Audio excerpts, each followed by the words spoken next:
Welcome. మంచిది. రండి, ఈ సమయంలో సమయం ఇచ్చినటువంటి దైవదాసులకి వందనాలు తెలియజేస్తున్నాను. ప్రభు పేరట అందరికీ వందనాలు తెలియజేస్తా ఉన్నాను. మంచిది. ఈ దినము మనము మాట్లాడుకోబోయేటువంటి మాట సమాధానం గురించి మనము మాట్లాడుకోవాల్సినటువంటి వారమైన ప్రియమైన దేవుని బిడ్డలారా, దేవుని యొక్క వాక్యము అపోస్తులైనటువంటి యొక్క పౌలు గారు కొలస్సీలు రాసినటువంటి పత్రిక రాస్తూ అంటున్నాడు. 1వ అధ్యాయం 21వ వచనములో, శిలువ రక్తము చేత సంధి చేసి ఆయన ద్వారా సమస్తమును, అవి భూలోకమందైనను పరలోకమందైనను, వాటన్నిటినీ ఆయన ద్వారా తనతో సమాధానపరచుకొనని తండ్రి అభిష్టవాయను. మరియు గత కాలమందు దేవునికి దూరస్తులను, మీ దుష్క్రియల వలన మీ మనస్సులలో విరోధ భావము గలవారనై ఉండిన మిమ్మును కూడా తన సన్నిధిని పరిశుద్ధులుగాను నిర్దోషులుగాను నిరపరాధులుగాను నిలవబెట్టుటకు ఆయన మాంసయుక్తమైన దేహమందు మరణము వలన ఇప్పుడు మిమ్మును సమాధానపరచెను. హల్లెలూయా. ఇక్కడ అపోస్తులైనటువంటి పౌలు గారు కొలస్సీ రాసినటువంటి పత్రిక ఈ సంఘమునకు రాస్తూ అంటున్నాడు. ఏమంటున్నాడంటే, ఆయన మనల్ని సమాధానపరచాలని ఆయన ఇష్టపడతా ఉన్నాడు. మానవుడుకు సమాధానము ఎక్కడ ఉందంటే, శిలువ యొక్క ద్వారా మాత్రమే మనకు దేవుడు సంధి చేసి మనకు సమాధానమును దయచేటుకు ఇష్టపడతా ఉన్నాడు. నిజమే, మనకి భూలోకములో ఏ విషయాల్లో కూడా మనకు సమాధానం లేకుండా మానవుడు అనాది కాలం నుంచి కూడా ఆ ఆదాము మనకు ఎడబాటును తీసుకొచ్చినటువంటి ఎడబాటును ఇప్పుడు ఆయన మనకు యేసుక్రీస్తు యొక్క శిలువ ద్వారా మనకి ఆయన సంధి చేసి ఏం చేస్తాడంటే మనల్ని సమాధానపరుస్తా ఉన్నాడు. సమాధానం లేనటువంటి మనల్ని బట్టి తండ్రి అభిష్టుడాయను కనుక యేసుక్రీస్తు యొక్క శిలువ మనకు సమాధానాన్ని తీసుకొచ్చి పెట్టింది. అందుకే అంటున్నాడు, ఏమంటున్నాడంటే, దేవునికి దూరస్తులను, మీ దుష్క్రియలను, మీ మనసులో విరోధ భావము గలవారయుండును మిమ్మును కూడా తన సన్నిధిని పరిశుద్ధులుగాను నిర్దోషులుగాను నిరపరాధులుగాను నిలువబెట్టుటకు ఆయన మాంసయుక్తమైన దేహమందు మరణము వలన ఇప్పుడు మిమ్మల్ని ఏం చేస్తామనంటే సమాధానపరచెను. హల్లెలూయా. చూడండి ప్రియమైన దేవుని బిడ్డలు, మనల్ని ఆయన నిర్దోషులుగా చేయుటకు నిరపరాధులుగా చేయుటకు ఆయన ఏమైపోయాడంటే దేహమంతా కూడా దున్నబడింది. సమాధానము ఇద్దరు వ్యక్తుల దగ్గర సమాధానము లేనటువంటి ఈ సమాధానాన్ని ఆయన సమాధానపరచుటకు మరణము ద్వారా అభిష్టుడైపోయాడు తండ్రి.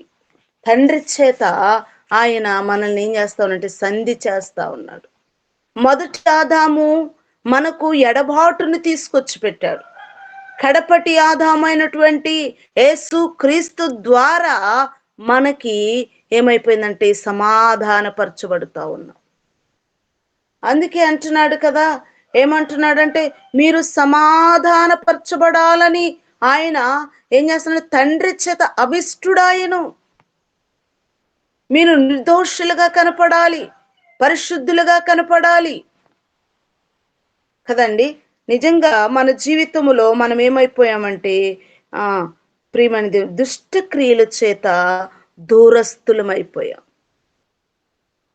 ఆజ్ఞ అతిక్రమించి ఆదాము దూరస్తుడైపోయాడు. ఆదాము మొదలుకుని ప్రజలు, ప్రతి మానవుడు కూడా యేసుక్రీస్తు యొక్క శిలువ మరణము ద్వారా ఇప్పుడు సమాధానపరచబడతా ఉన్నాం. ఆయన మన మధ్య సంధి చేస్తా ఉన్నాడు. ప్రియమైన దేవుని బిడ్డలారా, శిలువ యొక్క మరణము మనకు సమాధానమును తీసుకొచ్చి పెట్టింది. అందుకే అంటున్నాడు కదా, సమాధానపరచుకొనవలెనని ఆయన ఇష్టపడతా ఉన్నాడు.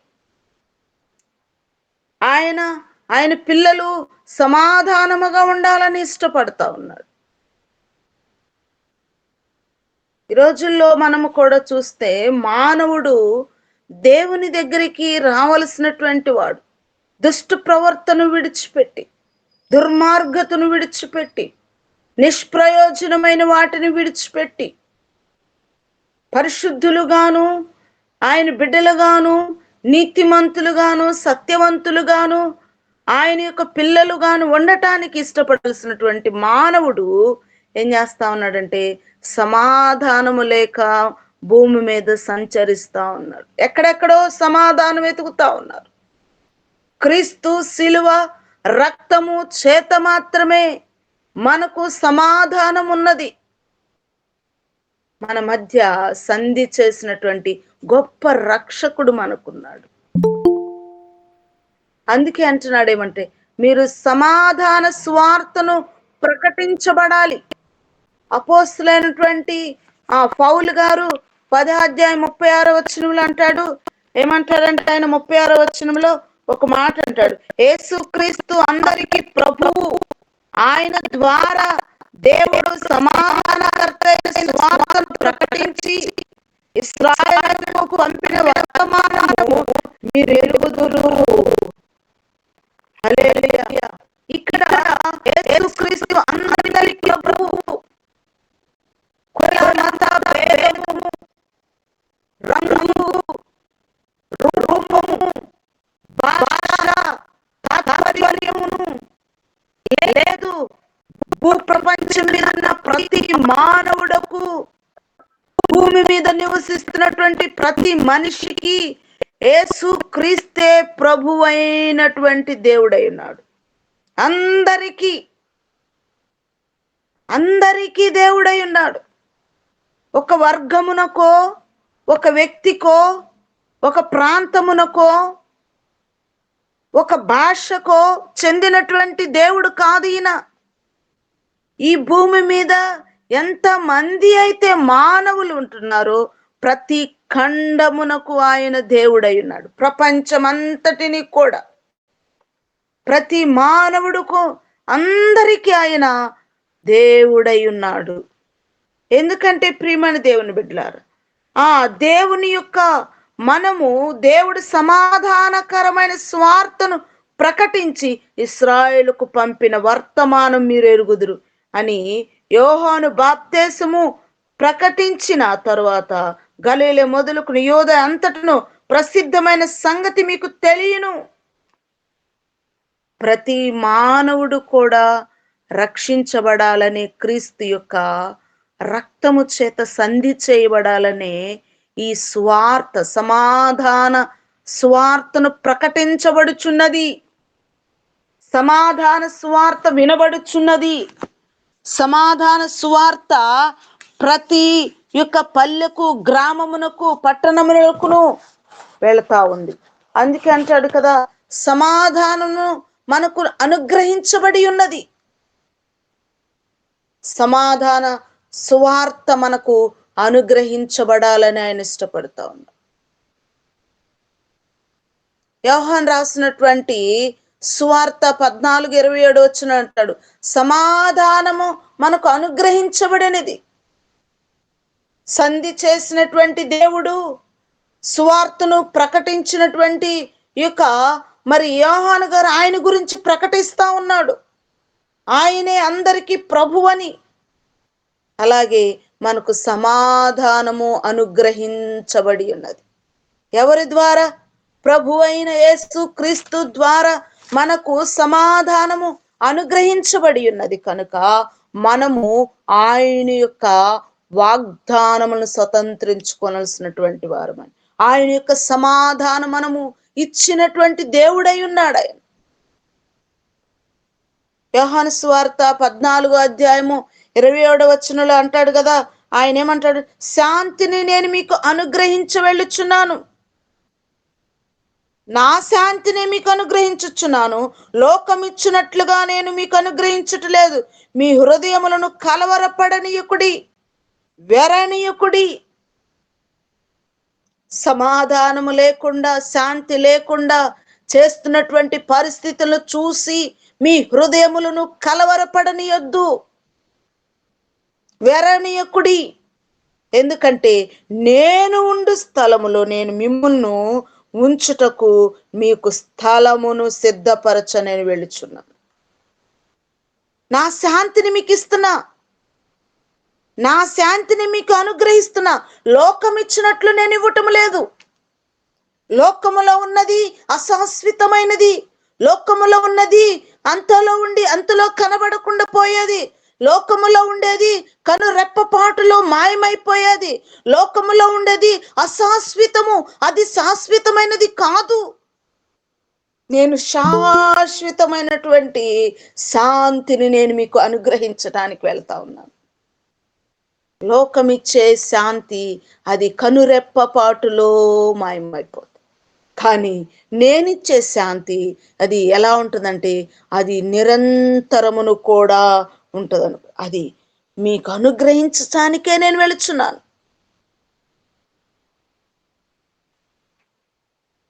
కనుక మీ హృదయములను కలవరపడనియొద్దని ప్రభువైన యేసు క్రీస్తు ఇక్కడ మనతో మాట్లాడుచున్నటువంటి మాటలు యోహాను గారు మన కొరకు భద్రపరిచి రాయించారు. ప్రియమైన దేవుని బిడ్డలారా, నిజముగా మన జీవితంలో శాంతిని ఆయన ఇవ్వటానికి ఇష్టపడతాం. దూరస్థులమైనటువంటి మనల్ని ఆయన సంధి చేశాడు శిలువ మరణం ద్వారా. మనకి మంచి స్వార్థ, దేవుని యొక్క సమాధాన సువార్త వినబడుతూ ఉంది.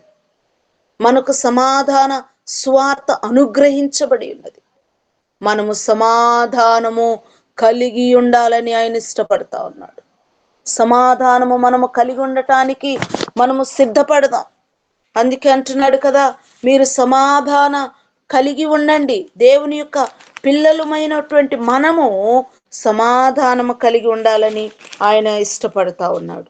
అందుకే అంటున్నాడు, మా రోమీలు రాసినటువంటి పత్రికలో అంటున్నాడు కదా, రోమీలు రాసినటువంటి పత్రిక, కాబట్టి విశ్వాస మూలమున మనము నీతిమంతులుగా తీర్చబడి మన ప్రభువైన యేసు క్రీస్తు ద్వారా దేవునితో సమాధానము కలిగి ఉందాము. మనము ఆయన ద్వారా మనము విశ్వాసములన కృపయందు ప్రవేశించగలిగిన వారమై ఉన్నాము. హల్లెలూయా. యేసు క్రీస్తు ద్వారా మనకు సమాధానము కలిగి ఉంది. ఆయన ద్వారా మాత్రమే, ఆయన కృప వల్ల మాత్రమే, విశ్వాసమును బట్టి మనము నీతిమంతులముగా తీర్చబడి యేసు క్రీస్తు ద్వారా దేవునితో సమాధానము పొందవలసినటువంటి వారు. సమాధానం యేసుక్రీస్తు వల్లేనండి. మనకి ప్రభు అయినటువంటి యేసుక్రీస్తు మనకు సమాధానమును ఇవ్వటానికి ఆయన ఇష్టపడతా ఉన్నాడు. సమాధానము పడినటువంటి మన జీవితాల్లో సమాధానము హృదయముతో నింపబడినటువంటి వారమై ఉండాలి. యేసుక్రీస్తును చూసినప్పుడు సిమియోను అంటాడు, నా హృదయము సమాధానముతో నింపబడింది అంటాడు. యేసుక్రీస్తు మన జీవితంలో మన హృదయములోనికి వచ్చినప్పుడు, మన హృదయములో ఆయనను రూపమును మనల్ని ఆస్వాదించినప్పుడు మన హృదయము ఉల్లసించాలి. మన హృదయము ఆనందముతో నింపబడాలి, సంతోషముతో నింపబడాలి. సమాధాన హృదయమునకు కావలిగా ఉంటాడు ఆయన. సమాధానము మన యొక్క జీవితములో హృదయాన్ని తెప్పరల్ల చేస్తుంది. అందుకే అంటాడు కదా, ఏమంటాడంటే సమాధానం అంట ఉన్నప్పుడు హృదయములో ఎంతో ఆనందము, సంతోషము. ఒక మాటలో చూస్తే మనకు దాని గురించి మనం ఆలోచన చేస్తే మన హృదయము సువాసనతో నింపబడింది. ప్రియమైన దేవుని సమాధానము కలిగి ఇద్దరు వ్యక్తులు సంభాషించుకుంటా ఉంటే ఎంత మృదువుగా ఉంటుందండి ఆ మాటలు. అందుకే అంటున్నాడు ఆయన, యేసుక్రీస్తు యొక్క సిలువ మనకి విలువ తెచ్చిపెట్టింది అంటున్నాడు. అందుకే పౌలు అంటాడు, మేము సిలువ వేయబడిన క్రీస్తును ప్రకటిస్తున్నాం. అందుకే మా హృదయములో నెమ్మది, సంతోషం, సమాధానం. అందుకంటాడు కదా ఒక మాట, సమాధానపరచువారు దేవుని పిల్లలు, కుమారులు. సమాధానపరచువారు ధన్యులు. సిమియోను యేసుక్రీస్తును చూసినప్పుడు అతని హృదయం ఎంతో సమాధానంతో నింపబడిందంట. ఆ మాట చూద్దాము మనం. యేసుక్రీస్తు యొక్క ఆ బాలుని చూసినప్పుడు సిమియోను ఎంత సంతోషపడతా ఉన్నాడో. యేసుక్రీస్తు ఎవరిని దర్శించిన, ఎవరితో మాట్లాడు, వారి నిట్టూర్పంతయు కూడా ఒక్క రెప్పపాటులో ఎగిరిపోతా ఉంటుంది. సమాధానము లేని మన జీవితములకు ఆయన యొక్క మరణము మనల్ని ఏం చేసిందంటే పరిశుద్ధులుగా చేసింది. సమాధానానికి కర్తలుగా చేసిందండి మనల్ని. అందుకే అంటున్నాడు రోమీలు రాసినటువంటి పత్రిక 15 అధ్యాయము, రోమీలు రాసినటువంటి పత్రిక 15 అధ్యాయము 17 వచనములు అంటాడు కదా, 15:13.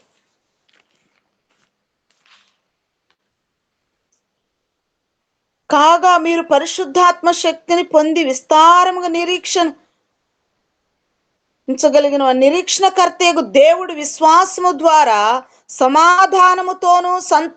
సమాధానముతోను మిమ్మును నింపునుగాక. సమాధాన ఆనందముతోను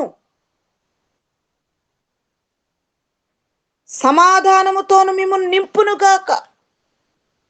దేవుడు మనల్ని మన జీవితాల్లో ఏ ఉదయకాల సమయములో మన జీవితములో సమాధానము లేని మన జీవితములో, సమాధానము లేని మన బ్రతుకుల్లో, సమాధానము లేక వెంటాడుతున్నటువంటి ప్రతి విధమైనటువంటి అల్లరి శక్తులను, చీకటి శక్తులను, అంధకార శక్తులను, మన జీవితంలో కృంగుబాటు కలుగు చేస్తున్నటువంటి అసమాధాన బ్రతుకులను ఆయన సంతోషముతో, ఆనందముతో నింపునుగాక. హల్లెలూయా, హల్లెలూయా. అందుకే అంటున్నాడు కదా, ప్రియమైన దేవుని బిడ్డలారా, సమాధానము హృదయములో ఏలనీయుడి. సమాధానం మన జీవితంలో ఏలనివ్వాలి. లోకములో ఉన్నటువంటి పరిస్థితులు చూస్తూ ఉంటే ప్రియమైన దేవుని బిడ్డలారా, ఏ ఇంటిలో చూసినా, ఏ గృహములో చూసినా, ఏ వ్యక్తిని కలిసినా ఏదో ఒక సమస్య, ఏదో ఒక విషయం సమాధానం లేకుండా కొట్టుమిట్టాడుతున్నటువంటి బ్రతుకులు, స్వల్పమైనటువంటి జీవితాలని ఆయన సమాధానపరచుటకు ఆయన శిలువ మరణము పొందునంతగా మనల్ని ఆయన ప్రేమించినటువంటి దేవుడై ఉన్నాడు. కనుక కొలస్సీలు 3వ అధ్యాయము 15 వచనంలో అంటున్నాడు కదా, ఆయన ఏమంటున్నాడంటే, అపోస్తలుడైన పౌలు గారు కొలస్సీలు సంఘమునకు రాస్తూ ఒక మాట అంటున్నాడు, 3వ అధ్యాయం 17 వచనంలో, వీటన్నిటి పైన పరిపూర్ణతకు సంబంధమైన ప్రేమను ధరించుకొనుడి. క్రీస్తును గ్రహించు సమాధానం మీ హృదయములో ఏలచుండగా నీయుడి.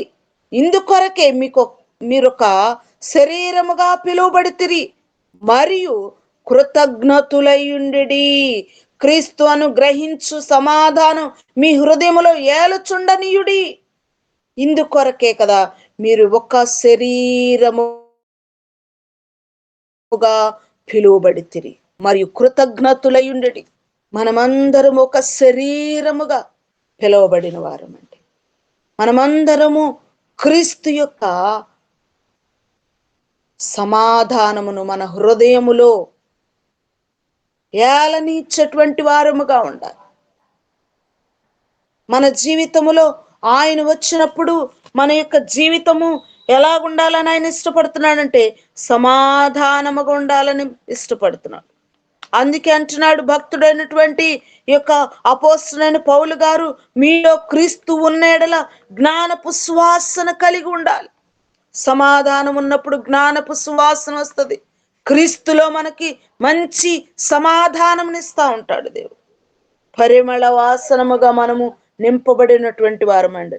మనోహరమైనటువంటి సువాసన జీవితాన్ని మనము జీవించేటువంటి వారు. ఎందుకంటే క్రీస్తు యొక్క రక్తము నన్ను సంధి చేసింది కనుక. సంధి చేస్తుందంటే ఏంటంటే ఇద్దరు వ్యక్తుల దగ్గర అసమాధానమైనటువంటి జీవితాన్ని సంధి చేసేది ఆయన యొక్క రక్తము చేత మనము సంధి చేయబడ్డాం క్రీస్తు చేత. అందుకే అంటున్నాడు యేసుక్రీస్తు అందరికీ ప్రభువే, అందరికీ తారతమ్యం లేదండి. ప్రియమైన దేవుని బిడ్డల, యేసుక్రీస్తు ప్రతి మానవాళిని సమాధానపరచుటకు, యేసుక్రీస్తు ప్రతి మానవాళి జీవితాల్ని నెమ్మదిపరచుటకు, శాంతినిచ్చుటకు ఆయన శిలువ మరణమును పొంది ఉన్నాడండి. అభిష్టుడాయడు. అందుకే అంటాడు కదా, మనము ఆయన కృప చేత మనము నిరంతరమును కూడా నడిపించబడేటువంటి వారు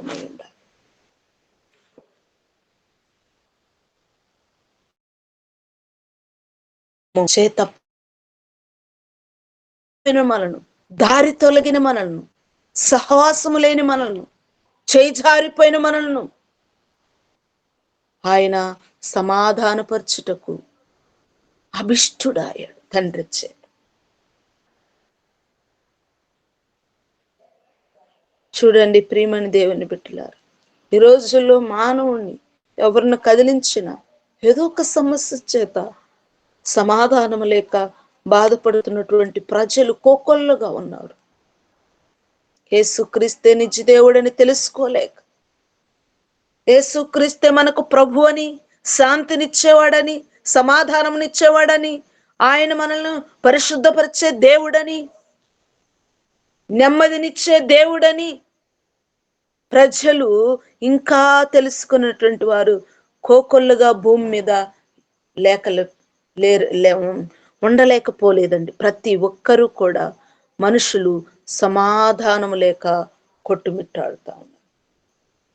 ఎక్కడెక్కడో వెతుకుతా ఉన్నారు సమాధానం కొరకు, ఏదేదో చేస్తా ఉన్నారు, ఏదేదో వెతుకులాడుతూ ఉన్నారు. మనుషుడు డబ్బుంటే నాకు సంతోషం అనుకుంటున్నాడు, మంచి ఉద్యోగం సంపాదించి మంచి ఉన్నత స్థితిలో ఉంటే నాకు నెమ్మది ఉండింది అనుకుంటున్నాడు మానవుడు. సమాధానం అనేది మానవుల యొక్క జీవితాన్ని బట్టి, ఆస్తిని బట్టి, అందమును బట్టి, ఐశ్వర్యాన్ని బట్టి, పరపతును బట్టి, ఆధిక్యతను బట్టి రాదండి. కేవలము సమాధానము దేవుడిని ద్వారానే మాత్రమే మనకు వస్తా ఉంటది. అందుకంటున్నాడు, నా శాంతిని నేను మీకు అనుగ్రహించి వెళ్ళుచున్నాను, మీరు భూమి మీద చూసినప్పుడు వాటిని గూర్చి మీ హృదయములను కలవరపడనియొద్దు, వెరనీయకుడి.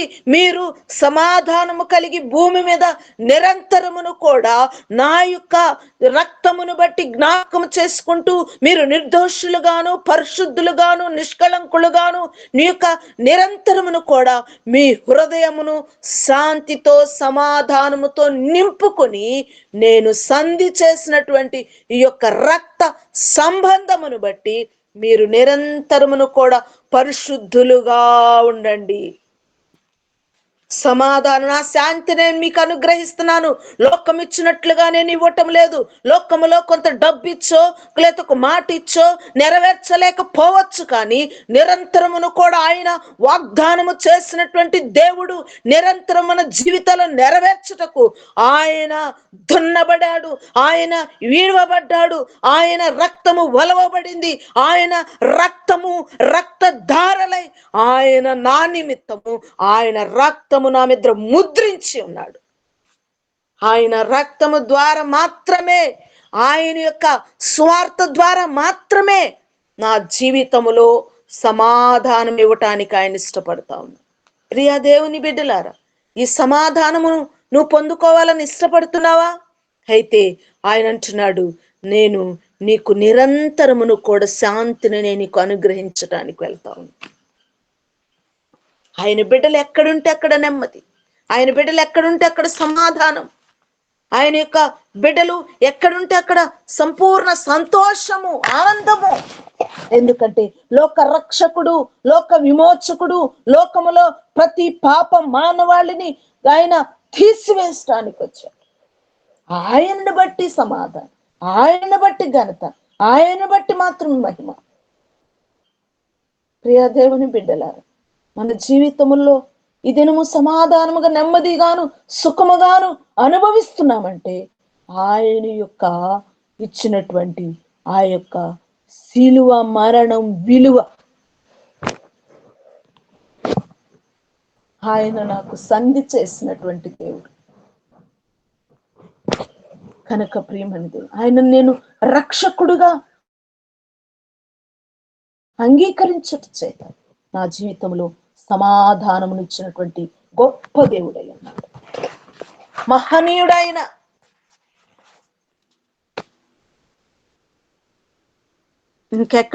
ఎక్కడెక్కడో వెతికినా కూడా ఎక్కడ కూడా సమాధానం లేదండి. మన హృదయము సంతోషముతో నింపబడకపోతే ఎక్కడికి వెళ్ళినా సమాధానం ఎక్కడి నుంచి వస్తా ఉన్నది? సుమియోను యేసుక్రీస్తుని చూడంగానే అబ్బా నా జన్మ ధన్యమైపోయింది అనుకుంటున్నాడండి. నా కనులారా నేను రక్షకుడిని చూశాను. శ్రీమన్ దేవుని బిడ్డలారా, కనులారా చూసినటువంటి ఆ యొక్క ప్రజల కంటే చూడకుండా మనం విశ్వసించి నమ్మి మన జీవితంలో ఆయనకు స్థానం ఇస్తున్నాం గనక ఆయన మన హృదయములను సమాధానపరుస్తా ఉన్నాడు. ఆయన మనకు రక్షణ ఇస్తా ఉన్నాడు. మనం ఇంకా